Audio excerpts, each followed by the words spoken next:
Assalamualaikum warahmatullahi wabarakatuh.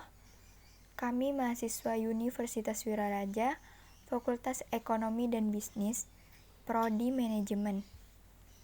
Kami dari kelompok 5, kelas Manajemen 2019D, ingin menjelaskan mata kuliah Manajemen SDM dengan judul Promosi dan Perkembangan Karir. Terlebih dahulu, perkenalkan nama saya Sri Indira Wahyuni, NPM 719212812.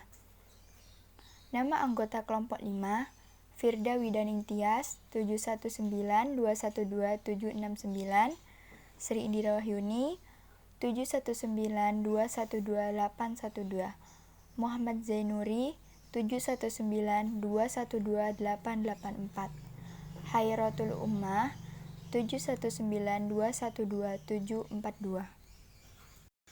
Selanjutnya, di slide kedua, promosi dan pengembangan karir.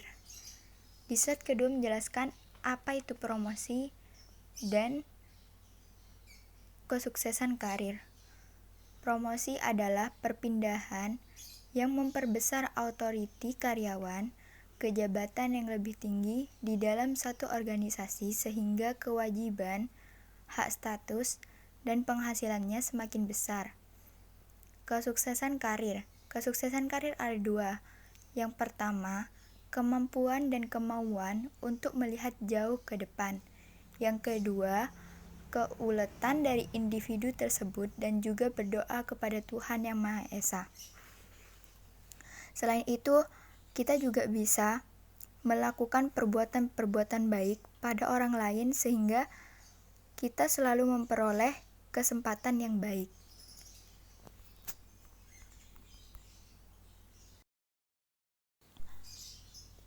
Di slide ketiga, menjelaskan tentang tujuan promosi. Tujuan promosi ada 7. Yang pertama, untuk memberikan pengakuan, jabatan dan imbalan jasa yang semakin besar kepada karyawan yang berprestasi. Yang kedua, menimbulkan kepuasan dan kebanggaan pribadi, status sosial yang semakin tinggi, dan penghasilan yang semakin besar. Yang ketiga, untuk merangsang karyawan agar lebih bergairah dalam bekerja, berdisiplin yang tinggi, dan memperbesar kerjanya. Slide yang keempat melanjutkan tujuan promosi, yaitu nomor 4, untuk menjamin stabilitas kepegawaian dengan penilaian yang jujur dan adil. Yang kelima, memberi kesempatan kepada karyawan untuk mengembangkan kreativitas dan inovasinya yang lebih baik. Yang keenam, untuk mengisi kekosongan jabatan akibat ada pejabat yang berhenti. Dan yang ketujuh, mempermudah rekrutmen, memperbaiki status karyawan. Slide yang kelima, di sini menjelaskan syarat-syarat karyawan yang dipromosikan. Yang pertama, karyawan tersebut harus jujur, supaya tidak berbohong dan mempunyai sikap yang lurus hati. Dan yang kedua, orang tersebut harus disiplin, selalu menepati janji, sehingga orang lain akan percaya. Yang ketiga, komunikatif. Dan yang keempat, prestasi kerja yang baik. Dan yang kelima, kecakapan kerja. Kecakapan kerja supaya orang tersebut mempunyai kemampuan fisik untuk mempersatukan pemimpin dalam satu tim. Dan yang keenam, loyal kepada organisasi. Dan yang ketujuh, sikap pemimpin yang baik.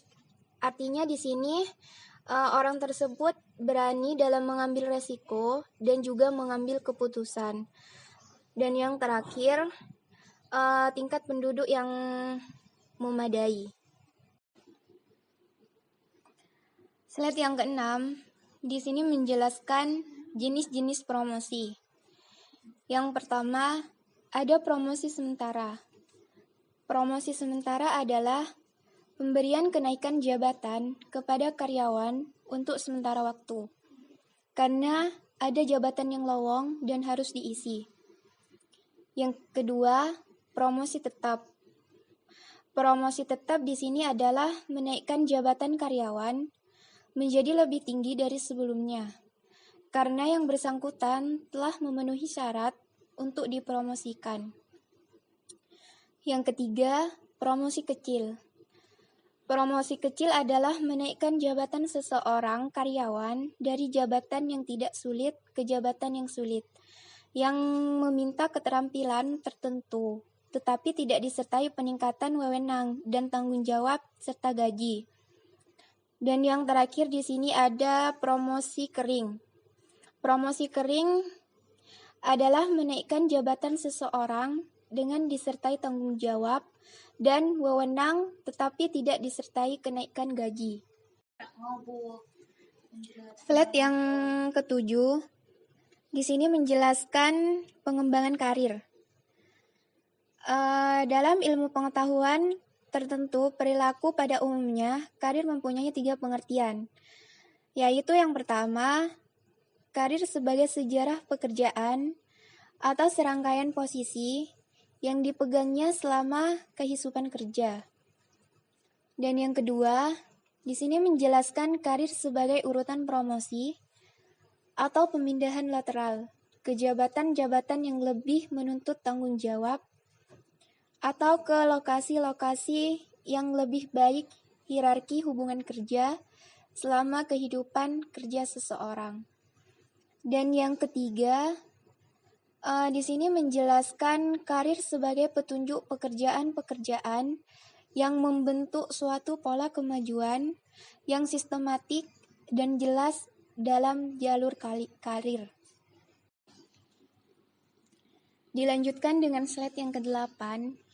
Menurut pendapatan Greenhouse, dalam Rookie 2003, karir dapat didefinisikan sebagai sebuah pola pengalaman yang terkait dengan pekerjaan. Misalnya, jabatan, tugas, keputusan, dan interpretasi dalam kepribadian tentang kejadian-kejadian yang berkaitan dengan pekerjaan tersebut dan selama masa kerja seseorang. Pengembangan karir merupakan peningkatan-peningkatan pribadi yang dilakukan untuk mencapai suatu rencana karir. Saya akan membacakan pada slide berikutnya, yaitu tentang pilihan arah atau jalur pengembangan karir. Pada pilihan arah atau jalur pengembangan karir yaitu dibagi 6.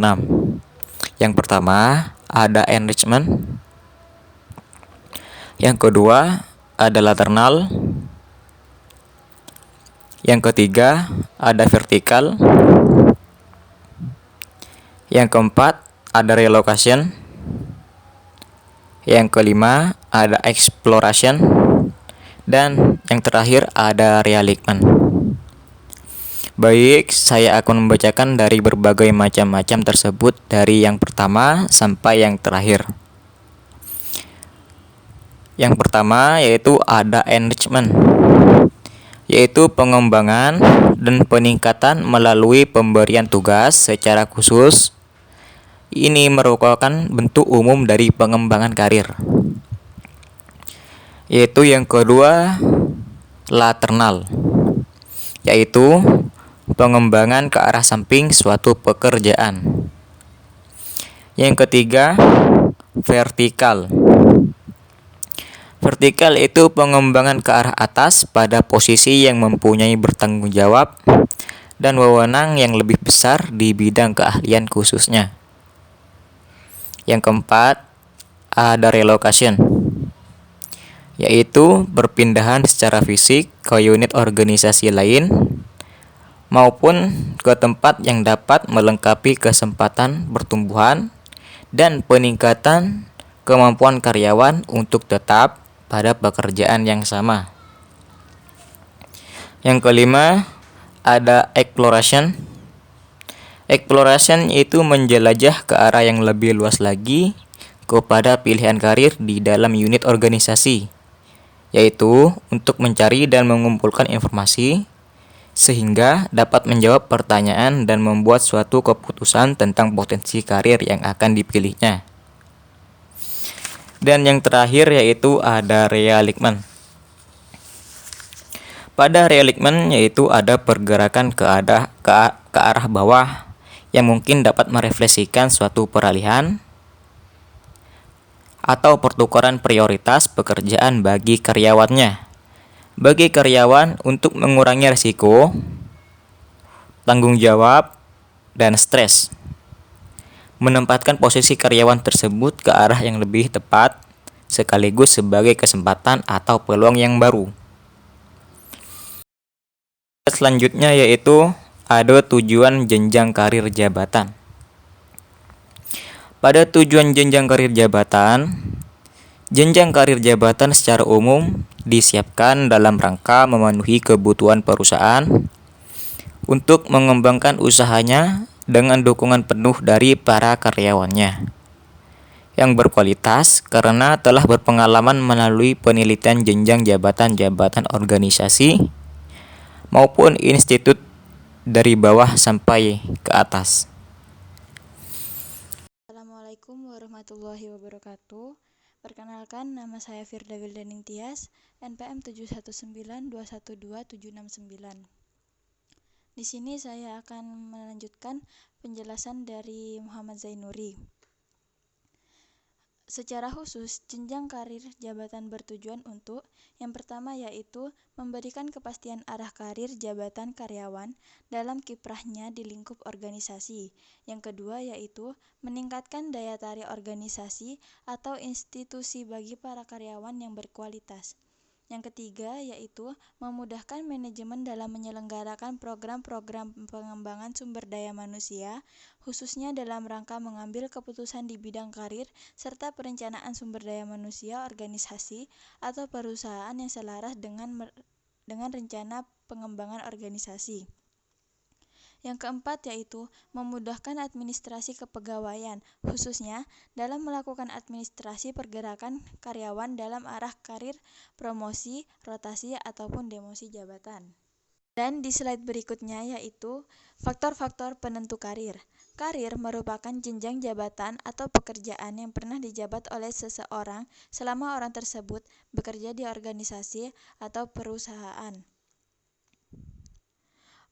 Ada 5 faktor yang akan mempengaruhi baik tidaknya karir seorang karyawan. Untuk itulah, kelima faktor tersebut harus dikelola oleh karyawan dengan baik. Bila karyawan yang bersangkutan ingin meraih karir yang lebih tinggi, kelima faktor tersebut yaitu yang pertama yaitu sikap atasan dan rekan sekerja. Di dalam organisasi, ada seorang karyawan yang memiliki prestasi yang bagus, kinerjanya tinggi namun karirnya berjalan di tempat atau tidak pernah berubah. Mengapa begitu? Karena bukankah dijelaskan bahwa untuk meraih karir yang lebih tinggi, seorang karyawan harus mampu menunjukkan prestasi kerjanya. Orang yang berprestasi dalam bekerja tidak disukai oleh atasan maupun rekan sekerja, maka orang yang demikian tidak akan mendapat dukungan untuk meraih karir yang lebih baik. Bila ingin karir berjalan dengan baik, seseorang harus menjaga diri, menjaga hubungan baik kepada semua orang yang ada di organisasi ataupun perusahaan tersebut, baik terhadap atasan maupun terhadap teman sekerja. Kemudian, bila seorang karyawan ingin meniti karirnya dengan baik, maka selain membenahi diri dengan meningkatkan prestasi, juga perlu membackup diri dengan tingkah laku atau moral yang baik. Dengan bekal moral yang baik tersebut, diharapkan akan menyenangkan atasan dan teman sekerja. Mereka semuanya akan merasa senang bila melihat kehadirannya. Mungkin itu dapat digunakan sebagai indikator apakah kita mendapat dukungan atau tidak dari semua orang yang berada di organisasi ataupun perusahaan tersebut. Kemudian yang kedua yaitu pengalaman. Pengalaman dalam konteks ini dapat berkaitan dengan tingkat golongan atau senioritas seorang karyawan.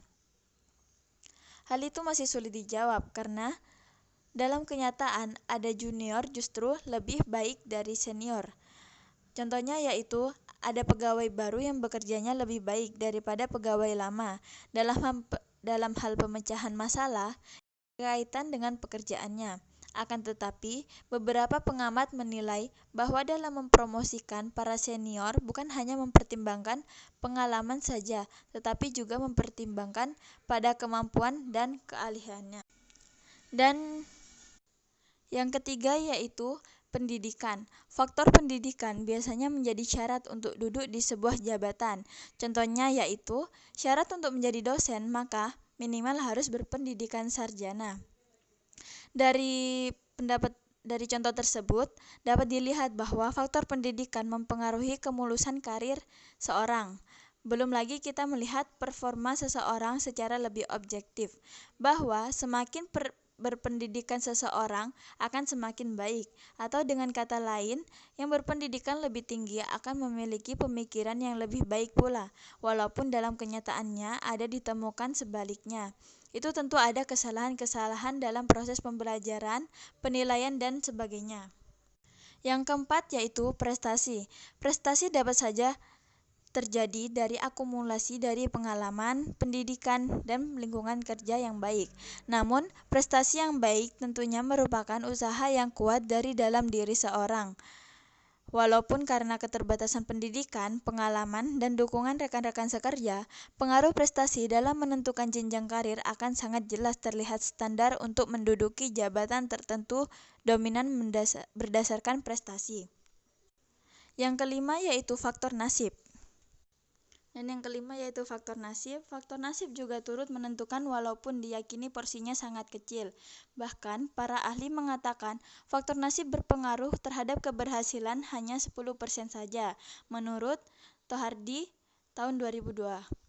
Adanya faktor nasib yang turut mempengaruhi harus kita yakini ada, karena dalam kenyataan ada yang berprestasi tetapi tidak pernah mendapat peluang untuk dipromosikan. Untuk itu, dalam mengeliminasi nasib ini, maka sangat tepat bila kita bersandar pada filosofi yang orang Yunani, yaitu orae labora, berdoa dan bekerjalah.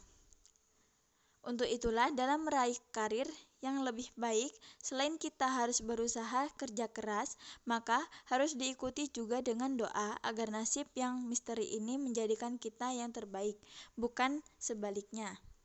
Demikian presentasi dari kami, kurang lebihnya mohon maaf. Wassalamualaikum warahmatullahi wabarakatuh.